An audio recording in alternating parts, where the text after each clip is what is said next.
কি শোনো, বলেছিলাম না আমাদের মিশন সাকসেসফুল। উফ, আমার যে কি দারুণ লাগছে না। এসব তুমি কি বলছো? কি আইনি ঝামেলা? সব তো ক্লিয়ার হয়ে গেছে। আর মেশিনটা তো তোমার দোকানে ঢুকে যাওয়া উচিত। এত সোজা একটা ব্যাপার। সোজা ব্যাপার? সোজা ব্যাপার হতে গেলে তো কপাল থাকতে হবে বড় বৌমা। তেমন কপাল কি আমার ছেলে করেছে? তবে তো তার যেমন আজ এই বিশ্বকর্মা পুজোর রেতের বেলার মধ্যেও যদি দোকানে মেশিনটা চলে আসতো, তবে বুঝতুম যে ঈশ্বর তোমার সহায় আছে, আমার ছেলের সহায় আছে। শোনে নিশিত, কাল থেকে বড় বৌমার আপিস যাবে না। আমি বলে দিয়েছি মানে বলে দিয়েছি, এই নিয়ে আর কোনো কথা যেন না হয়। আর তুইও বউরে হয়ে সালিশি করতে আমার কাছে আসবি না।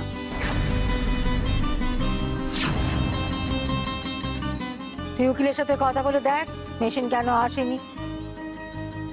মা, আমি দেখছি, আমার মনে হয় কোথাও একটা ভুল হচ্ছে। ক্ষমা দাও, এই বুড়ি শাওরিকে এবারে ক্ষমা দাও। অনেক হয়েছে তোমার দেখা, আর না। তোমার বুদ্ধিতে আমার ছেলের অনেক টাকা গচ্চা যাবে তো যাক। সে না মা লক্ষ্মীর দয়ায় আমার ছেলে খেটে খুটে আরো টাকা রোজগার করে আন, কিন্তু তোমার বুদ্ধিতে চললে আরো যে কত গচ্চা যাবে কে জানে। ও বদ্দি, এটা কি হলো বলো তো? তুমি হেরে গেলে, তুমি পারলে না। তাহলে তো তুমি পুলিশও রইলে না, গোয়েন্দাও রইলে না। তাহলে কাকুলি অ্যাসিস্ট্যান্টের কি হবে? এটা কি হলো বলো তো? তোমার সব স্বপ্ন সত্যিও মিথ্যে হয়ে গেল। উফ, আমার যে কি আনন্দ হচ্ছে না। বড় বৌদিকে ভালো করে কথা শোনাতে হবে। যাই, তাহলে আমার সেলিব্রেশনটা ভালো মতো হবে। আরে যাও না, দারুণ মজা হবে। এত বড় একটা সুখবর সেলিব্রেট না করলে কি চলে নাকি? যাও যাও, তুমিও কাটা গায়ে নুনের ছেটা দিয়ে আসো। মা, আমি একা গেলে তো হবে না, তোমাকেও যেতে হবে আমার সাথে।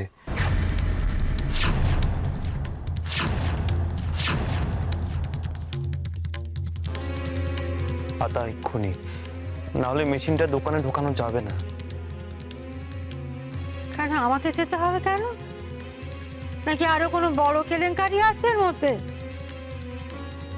কিরে অনিশিত, চুপ করে আছিস কেন? আমি যাবো কেন? আমি আইনের কি বুঝি? মাকে কেন যেতে হবে? আর কি থানায় গিয়ে আঁচল পেতে ভিক্ষে চাইতে হবে?